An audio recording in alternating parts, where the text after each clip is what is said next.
Hello বন্ধুরা, সকলে কেমন আছো? আশা করি সকলে অনেক বেশি ভালো আছো।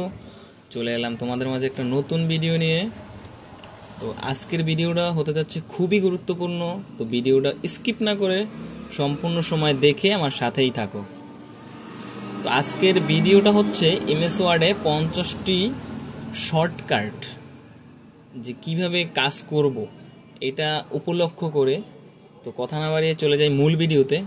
তো আমি আপনাদের সুবিধার্থে আমি আমার ওয়ার্ডে একটা ফাইল ওপেন করে ওখানে লিখে রেখেছি, তাও আমি আপনাকে বুঝিয়ে দিচ্ছি। আর হচ্ছে বাংলায় লেখাও আছে, আপনারা এখান থেকে চাইলে দেখতে পারবেন। তো চলে যাই মূল ভিডিওতে।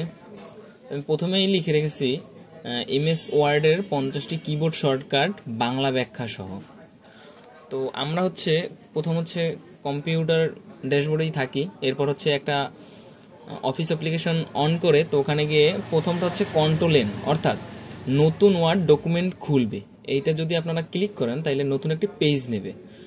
এরপর হচ্ছে কন্ট্রোল ও, বিদ্যমান ডকুমেন্ট খুলবে, মানে এটা হচ্ছে কন্ট্রোল ও মানে ফাইল ওপেন, এটা ওপেন করতে পারবে। কন্ট্রোল এস, বর্তমানে ডকুমেন্ট সেভ করবে, মানে যে কাজটা আপনি করতেছেন ওইটা কন্ট্রোল এস দিলে সেটা হচ্ছে আপনার সেভের অপশনে চলে যাবে।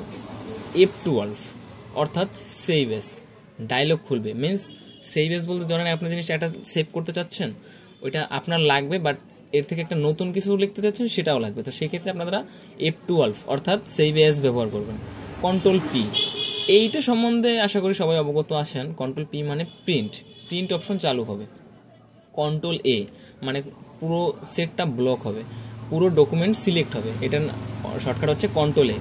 কন্ট্রোল সি, নির্বাচিত টেক্সট কপি হবে, মানে কন্ট্রোল সি মানে যে টেক্সটটা আপনি ব্লক করবেন ওইটা কপি হবে। কন্ট্রোল ভি, কপি কিংবা কাটা টেক্সট পেস্ট হবে, মানে কন্ট্রোল বি মানে হচ্ছে আপনার টেক্সটটা পেস্ট করতে পারবেন।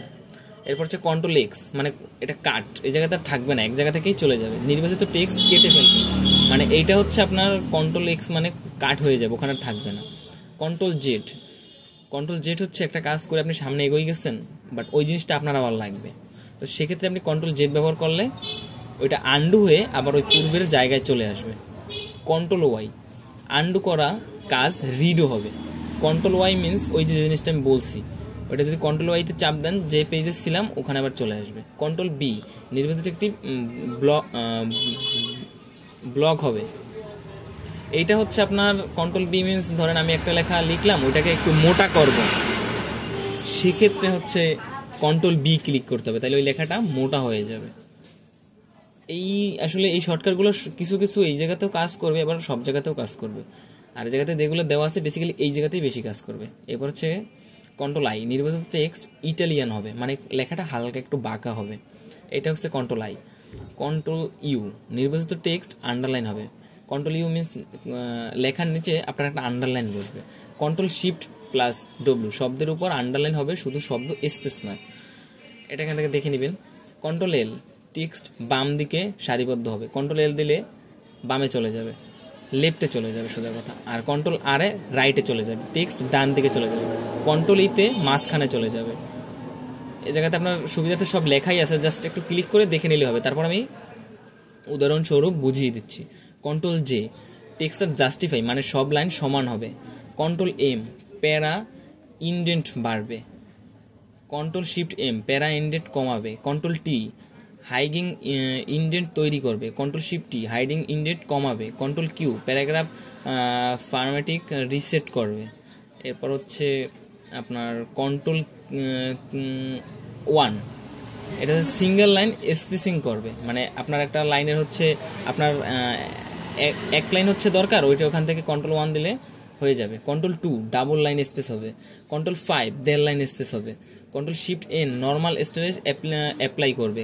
Control alter one, heading one program করবে। Control alter two, heading two program করবে। Control alter three, heading three programming করবে। কন্ট্রোল প্লাস সমান সমান নির্বাচিত টেক্সট স্ক্রিপ্ট হয়ে H2 এর মতো। কন্ট্রোল প্লাস শিফট প্লাস, নির্বাচিত টেক্সটই সুপারস্ট হবে, এটা দেখে নেবেন আপনারা। Alt control plus A, footnote যোগ করবে। অল কন্ট্রোল প্লাস ডি, ইনহেরিটেন্ট যোগ করবে। Control shift C, text format copy করবে। কন্ট্রোল শিফট ভি, কপি করা ফরম্যাট পোস্ট করবে।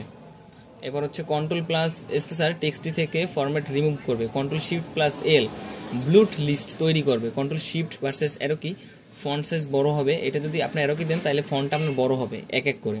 কন্ট্রোল শিফট প্লাস আর একটা যে অ্যারো কি আছে ওইটা যদি দেন তাহলে ফন্ট সাইজটা ছোটো হবে। কন্ট্রোল ডি মানে ডিসিলেক্ট, ঠিক আছে, কন্ট্রোল ডি মানে ডিসিলেক্ট ফন্ট, এই জায়গাতে আপনার হচ্ছে সেটিং উল্টো হবে। কন্ট্রোল এফ মানে ফাইন্ড আউট করবে আপনার কোন জিনিসটা দরকার ওইটা। কন্ট্রোল এইচ মানে ফাইন্ড রিপ্লেস অপশন চালু করবে। কন্ট্রোল জি নির্দিষ্ট পেজ বা সেকশন যেতে সাহায্য করবে। Alt plus shift plus D বর্তমানে তারিখ ইনসার্ট করবে। অল্ট শিফট টি বর্তমান সময় ইনসার্ট করবে। শিফট F3 ছোট হাত বড় হাত আদল বাদল হবে। কন্ট্রোল এন্টার নিউ পেজ শুরু করবে। এরপর হচ্ছে কন্ট্রোল প্লাস ব্যাক স্পেস পূর্বের শব্দ মুছে ফেলবে। তো এই ছিল 50টি শর্টকাট। আশা করি এই ভিডিওটি আপনাদের ভালো লেগেছে। তো ভালো লাগলে অবশ্যই আমার চ্যানেলে যদি আপনারা নতুন হয়ে থাকেন লাইক শেয়ার কমেন্ট সাবস্ক্রাইব করে দিয়ে যাবেন। আর হচ্ছে পোস্টটি দ্রুত শেয়ার করে আপনাদের বন্ধুদের মাঝে ছড়িয়ে দিন, 100% কাজে লাগবে। আমি এটাও নিচে লিখে রেখেছি।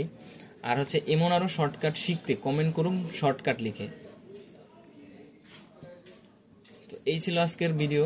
তো ভিডিওটা যদি আপনাদের পছন্দ হয় তাহলে অবশ্যই সাবস্ক্রাইব বাটনটিতে টিপ দিয়ে আপনারা অবশ্যই পাশে থাকবেন। ধন্যবাদ সকলকে।